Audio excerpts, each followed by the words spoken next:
Yeah, Doug and Carson don't seem like they're on the same page, the same chapter, maybe even in the same book right now. Eitan, despite how lost the Eagles have looked in these two games, they are favored by 5 points. Does the smart money go with the Birds?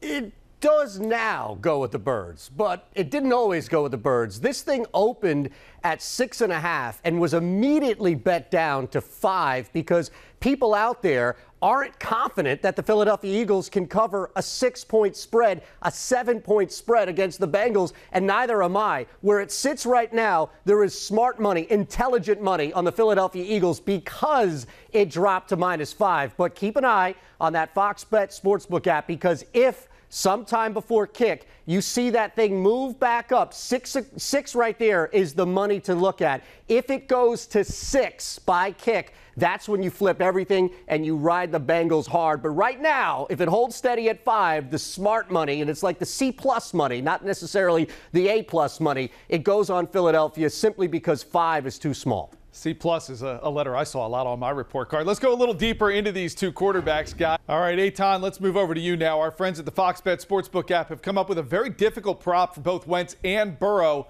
Do you see any value in playing that? Yeah, there are two to look at here, and it's the 250 that jumps out.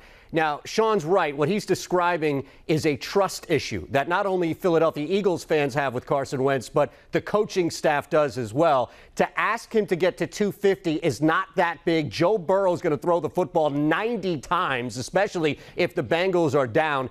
Getting to 250 at a 200 return is good. I can do that. It's when you start to get both of them at 300, despite that gigantic number at plus 700 and everybody's eyes are wide open. My goodness, look at that return. Stay away. Because you simply cannot trust Carson Wentz to hit 300 really at all this season. Definitely not against Cincinnati after what he's done for 2 straight weeks. Despite Joe Burrow probably going over 300, you can't trust Carson Wentz. Oh boy, those are strong words. Elsewhere in the NFC East, guys, how lucky were them Cowboys? Yeah, Dan Quinn's seat in Atlanta's got to be on fire. Eitan, Seattle is favored by 5.5. Which side of that do you like? I don't know how much hotter it could get for Quinn. Look, I love Seattle right now because all you need is a 6-point victory. But even more, I think the true value here is the total. Dallas is going to put up a lot of points, 56.5. It might jump out to some people as too much, but we've seen a record amount of scoring so far in the first 2 weeks. And here's the key. Neither defense, especially their secondaries, is going to stop anybody. You're looking at the Cowboys' 25th worst right now secondary of the NFL. Guess where the Seahawks are? Dead last. I love the total here going over 56.5 points. And if you want to slide in a nice bet, Seattle. Dallas got way too lucky. First time in 5 years that an onside kick was successfully recovered. 5.5 is a great bet for me to lay it with Seattle. But really, you should go over 56.5. All right, well, it is time for our first break here. Remember, download that Fox Bet Sportsbook app to play along. When we come back, we'll check on the rest of the NFC East and see what's up with the new look evil empire behind Cam Newton. Props and locks. We'll be right back.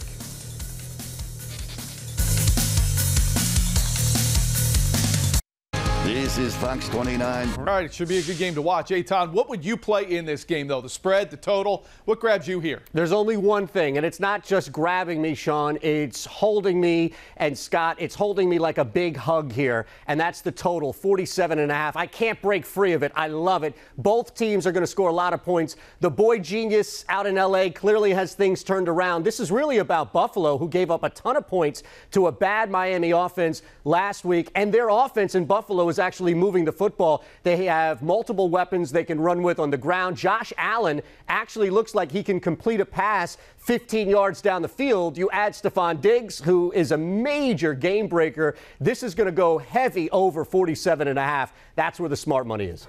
All right, Eitan, remember it's 2020. Let's not hug our bets. Let's socially distance them. 6 feet apart. Let's pull back a little and look at the big picture. Yeah, definitely playing well behind Russell Wilson right now for sure, Sean. Eitan, where's the best value in playing the NFC West champion at this point? This is where we look at value that's a little different than who's the best, because Sean's right. It's Seattle's division to lose. But if you're looking at some outside value right now, the Rams are still at plus 310. Look at that. You can get over 3-1 on a return for an LA Rams team who's moving the football with ease down the field. Also, we know about Aaron Donald. We know about their ability with Jalen Ramsey to shut some people down on the outside. This Rams team is poised to make a big run. 49ers There's too many injuries, and the Cardinals are a great story. They're going to be a tough out for everybody, but that division ultimately will eat Arizona up. The Rams at plus 310. That's the value. The Browns are favored to beat Washington by 7. They are coming off 10 days rest. Are they good enough to be a 7-point favorite over anyone? They are, but only if anyone is Washington. Let's be honest, they won their Super Bowl week 1 by beating the Eagles, especially in that fashion. So now that story is over. The bubble will burst. Cleveland looks really good with 2 running backs taking a ton of pressure off of Baker Mayfield. Odell Beckham should feast, as he normally does, against worse teams. I know it's hard to find a team consistently worse than Cleveland, but we found one in Washington, and the Fox Bet Sportsbook app is begging you right now to take Washington with an even return at plus 100. I'm not falling for it. I love it. I know it's a big one, but I love it. Lay the 7 with Cleveland and watch Baker Mayfield and those 2 running backs go to work. Eitan, we talked about all the injuries to San Fran. Despite all that, the Niners are favored by 3.5. Do you see any value in this game? I do, and it comes with an outright victory for the New York Giants. Sean's right. The coaching edge goes to Kyle Shanahan, but he can't drop back and throw the football. They're going to need great quarterback play, which they won't have with Jimmy Garoppolo out. It's a long trip across the country to play the Giants, who actually moved the football pretty decent without Saquon Barkley last week. They add Devontae Freeman. Giants plus 165. It's the money line upset of the week.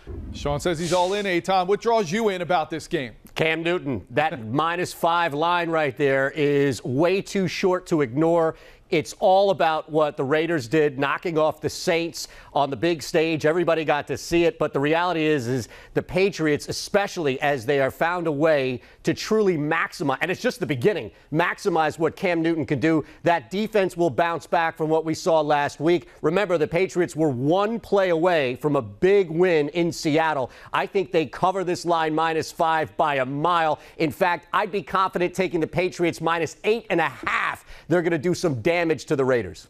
All right, Eitan, Sean just talked about the shootout potential here. Are you playing the total here, or do you like the line better? Well, it's kind of a coin flip here because I do like the total. Don't get me wrong, and I agree with Sean that this should be more of a shootout than not. 53.5 points shouldn't be too difficult to get to. But what I really love, what really sings to me with a little violin next to it, is plus 135 on the money line for Green Bay to go in and win this game outright. Clearly, the Saints have not yet adjusted to not having Michael Thomas. Imagine that. It's going to be a little difficult to do that. Meanwhile, the Packers have found 2 guys that they can throw to, even a running back at Aaron Jones consistently. Aaron Rodgers is playing with a chip on his shoulder. It's almost like they drafted a quarterback in the first round this year. Give me the Packers, another outright road dog to win this game. Yeah, one way or another, they definitely motivated Aaron Rodgers. Eitan, to you, Fox Bet with some difficult props involving Miles Sanders. Are you biting on any of them? I am, and it has to do with Miles Sanders. But the one that I would stay away from, and it is good value, is both running backs going for 75-plus yards.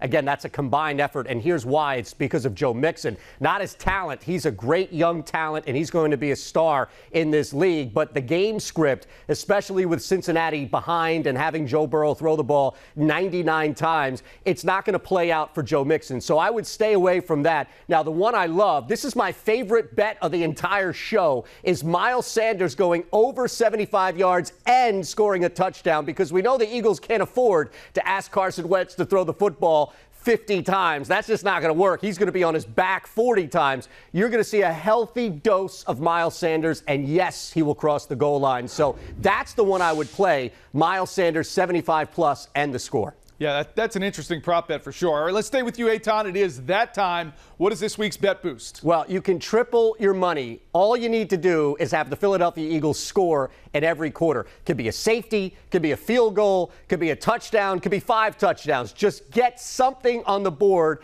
in every single quarter, and you can triple your money. It's at plus 200. That is the Fox Bet Sportsbook app bet boost of the week. I wouldn't bet on 5 touchdowns per quarter, though. That's a little hot. Just give me 1 quarter with 5 touchdowns for the Eagles. There you go. That does it for this week's Props and Locks.